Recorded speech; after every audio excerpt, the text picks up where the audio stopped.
L'invité de ce matin, c'est le député national Patrick Thierry André Kakwata. Bonjour et bienvenue. Bonjour, merci. Merci d'avoir accepté notre invitation matinale. Les concertations nationales, on en parle encore puisque c'est d'actualité. Les concertations nationales bien voulues par le chef de l'État, l'opposition au départ demandée, mais on se rend compte finalement que le sens donné à ces concertations, on ne le retrouve pas avec tout ce qu'il y a comme tractation autour aujourd'hui l'opposition qui veut le dialogue au niveau de la majorité ou dans l'esprit du chef de l'État. On parle de concertation. Est-ce que vous avez aussi l'impression qu'il se pose ce problème de sémantique, dialogue, concertation? Oui, merci beaucoup. Tout ce qu'il faudrait savoir, c'est... Je respecte bien l'opinion et l'expression de tout un chacun, je respecte. Mais ce qu'il faudrait savoir, c'est que le chef de l'État, quand il a décidé qu'il y ait concertation nationale, et d'ailleurs il a annoncé depuis le 15 décembre 2012, à son discours sur l'état de la nation, devant le Congrès, deux chambres réunies, l'Assemblée nationale et le Sénat. C'est à ce moment-là que sur l'état de la nation, donc de ses propres analyses, et il doit faire maintenant un discours sur l'état de la nation, il annonce les concertations nationales pour un but bien précis, face aux menaces de la balkanisation de notre pays. Et le chef de l'État a trouvé qu'il serait nécessaire que les fils du Congo, filles et fils du Congo, puissent se mettre autour d'une table. Parce que tout un chacun avait son point de vue et sa façon de voir les choses. Et il fallait maintenant qu'on se mette autour d'une table pour aplanir et converger les points de vue. C'est dans ce sens, afin qu'il y ait une cohésion nationale face aux menaces de la balkanisation qui nous vient de l'extérieur. Donc il faut être dans le contexte. Et le chef de l'État, c'est dans ce contexte-là qu'il a convoqué les concertations nationales. Et d'ailleurs, quand il a annoncé, tout le monde, opposition, majorité, société civile, ou je peux même aller plus loin, toute la population congolaise était d'accord et ils ont dit, nous voulons ces concertations. Alors, pendant ce temps, qu'est-ce qui fait qu'aujourd'hui, j'en arrive. Le discours, vous avez dit, j'en l'opposition arrive. avait connu. Venu le 31, lorsque le chef de l'État souhaite le vœu, il le répète. Il est passé un temps. De ce temps, il y a eu beaucoup de tollés. Oh non, il a dit, il n'a pas concrétisé. Un 26 juin, il concrétise, tout d'un coup, tout change. Nous voulons un dialogue politique. Ok, dialogue politique. Le chef de l'État, quand il a parlé des concertations nationales, il s'est dit, toutes les couches socio-politiques doivent y participer. Donc la société civile, la majorité, l'opposition, les chefs coutumiers, donc au moins à tous les niveaux, ils doivent y participer pour au moins tout celui qui a l'amour et la passion du Congo, qu'on puisse mettre le point de vue convergent pour un lendemain meilleur et buter hors la menace de la balkanisation qui nous arrive. C'est vrai, je respecte la liberté et l'expression de tout un chacun. Vient un camp qui dit nous voulons un dialogue politique. Quand on parle ou mieux encore, pourquoi quand on parle d'un dialogue politique, n'avoir pas associé l'opposition, avoir peut-être cette ordonnance, travailler avec quelques je vais vous répondre à cette question. Le comité préparatoire. Je vais vous répondre à cette question. Qui n'a pas vu les chefs de l'État, avant son discours sur l'état de la nation, consulter toutes les couches, et l'opposition, et la majorité, et la société civile? Qui n'a pas vu? Donc ça c'est un. Donc pour ce que vous demandez qu'il y ait un comité préparatoire, le chef de l'État a dit que ça ne servait à rien. Lui-même s'est fait comité préparatoire. Il a consulté toutes les couches. C'est à ce niveau-là qu'il s'est rendu compte qu'il y a menace grave de la balkanisation. Il faudrait qu'il y ait des concertations politiques et des concertations nationales pour que les filles et fils de ce pays se mettent autour d'une table, voir comment bouter. Parce que même si nous voulons parler du développement de ce pays, mais il faudrait qu'il y ait la paix. Ce n'est que dans la paix que nous pouvons aller dans les développements. Ça, c'est un. Après qu'il ait annoncé, qui n'a pas vu l'honorable Minakou faire les consultations par rapport encore à ces concertations? Donc, pour vous dire que ce comité préparatoire a eu lieu. Rien ne sert de tirer les choses en longueur. Ceux qui meurent à l'Est, ça fait du bien de déclarer, de dire n'importe quoi, de tirer les choses en longueur. Mais nous avons des frères et sœurs qui meurent à l'Est. Nous avons nos mamans qui sont violées à cet instant. Et tout ça parce que nous, on doit se mettre autour d'une table, mais nous préférons tirer les choses en longueur pour des ambitions ou pour tout simplement assouvir notre soif du pouvoir. Et quand vous parlez d'un dialogue politique, quand on parle de dialogue politique, on exclut une certaine couche. Et vous voulez que ce soit majorité, et opposition. C'est chef- tout à et que fait le- et que le chef de anormal. l'État Tandis que soit le chef dans de la l'État, composante le chef de l'État lui majorité. parle de la concertation nationale où on voit toutes les couches. Donc, concertation nationale, c'est le terme approprié, c'est le cadre même approprié, le contour, tout ça. Alors, aujourd'hui, un autre problème qui se pose, concertation, dialogue, mais faut-il quelqu'un de l'extérieur, médiateur?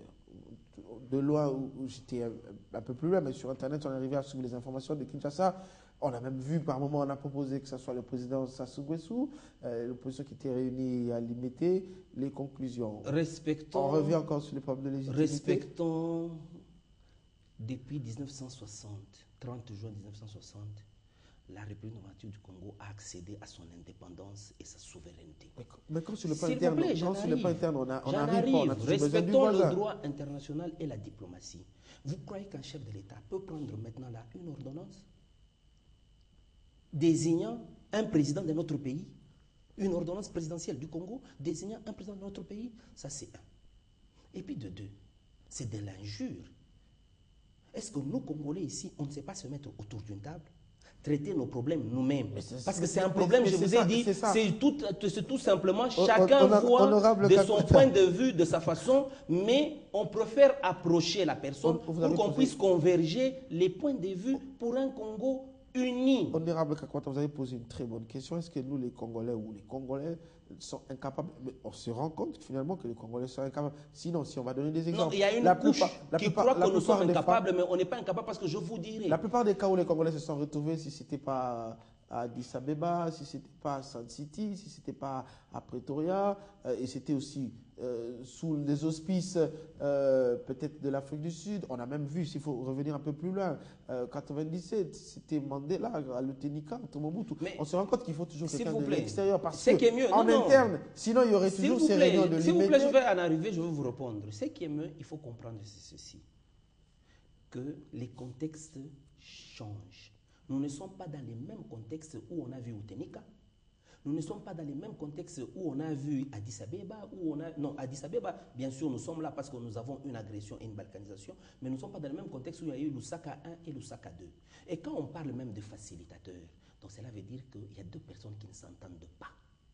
Et qu'il faudrait qu'il y ait quelqu'un, un médiateur, un facilitateur, pour venir réunir les deux personnes qui ne s'entendent pas. Est-ce que c'est ça le cas que nous avons aujourd'hui? Non.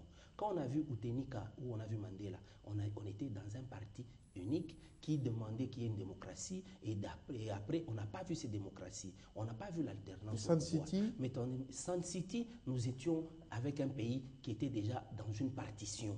Et on avait des présidents sur plusieurs parties de la République. Donc vous comprenez, les contextes sont tout à fait différents. Tandis qu'ici, nous sommes dans une démocratie et une participative de la population pour le peuple, par le peuple, avec le peuple. Et le chef de l'État, pour qu'on ne puisse pas lui taxer de la dictature, lui qui a opté pour une démocratie, se dit, tout un chacun de Congolais, je vois qu'il a sa lecture. Parce que je vous ai dit qu'il a eu à consulter avant le discours de l'État de la Nation. Et il s'est rendu compte que tout un chacun de Congolais a la passion du Congo, mais dans sa lecture de choses. Ce qu'il faudra faire, c'est rapprocher les autres. Qu'on se mette autour d'une table. Ce rapprochement, qu'on puisse converger les points de vue pour un Congo où je souligne encore très bien et fort l'unité, de sorte que nous puissions bouter dehors la menace de la balkanisation. Ça c'est l'idée de base du chef de l'État. Mais dans les faits, on vit, vous êtes sans savoir que l'opposition s'était réunie quelques jours et a fait même une déclaration. Et aujourd'hui, on se rend compte que l'idée de départ du chef de l'État peut-être n'a pas été bien comprise par l'opposition. Alors, on se rend compte que les choses sont bloquées quelque part. Non, les choses ne sont pas bloquées. Il ne faut pas être pessimiste et conclure. Les choses ne sont pas bloquées. C'est tout à fait normal. Je veux prendre un exemple. C'est comme aujourd'hui, un enfant, votre fils, vient vous présenter une fiancée en disant « Papa, voici la femme que je vais marier » ou « la fille que je vais marier ». Il n'est pas dit qu'à unanimité, tout le monde dans la famille dira « nous applaudissons et on prend la fille ». Il y a ceux-là qui seront contre, il y a ceux-là qui seront pour, et il y a ceux-là qui vont se taire pour voir l'issue de la chose. Mais c'est maintenant aux garçons de prouver que réellement j'ai fait un bon choix Et c'est réellement aussi à la fille de prouver pour ceux-là qui sont contre en disant venez. Et c'est ce que nous sommes en train de vivre aujourd'hui. Parce qu'aujourd'hui, le chef de l'État, annonçant les concertations nationales et qu'il vient de les concrétiser, tout d'un coup, tout le monde applaudit. Là, à ce moment-là, ça manque de sens. D'ailleurs, ces débats, c'est mieux. Et c'est pour ça que je viens ici, pour éclairer la lanterne, afin de convaincre peut-être la personne. Et j'ai même signalé que tout un chacun a son analyse pour la passion du Congo.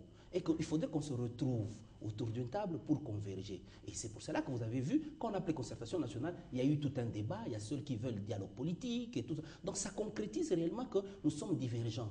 Mais la seule chose, c'est retourner maintenant, qu'on se mette autour d'une table, qu'on traite et qu'on aille dans un sens pour une cause, l'unité, bouter hors la menace de la balkanisation et une fois pour toutes, terminer cette histoire qui se passe à l'Est. Ceux-là qui sont à l'Est, quels péchés ont commis pour qu'ils puissent souffrir, être violés, mourir à tout moment que ceux qui sont à l'Ouest? Quels péchés ont-ils commis? Ils n'ont pas commis un péché. Ce sont des Congolais comme nous. Alors il faudrait que nous ici, par ces concertations nationales, que nous puissions trouver une solution, une fois pour toutes, que la personne qui se trouve à l'Est se sente aussi congolais, qui se sente aussi être humain. Une question, comment avez-vous jugé peut-être cette démarche de l'opposition de se réunir et finalement de faire cette déclaration et de proposer? Est-ce que vous dites que ces déclarations sont fondées ou ça vient semer la confusion?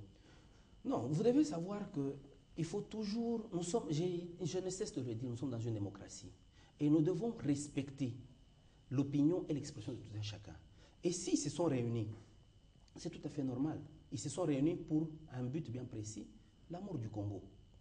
Ils ont fait leur déclaration. C'est tout à fait normal. Et c'est leur droit. Mais tout simplement, nous, on leur dit non.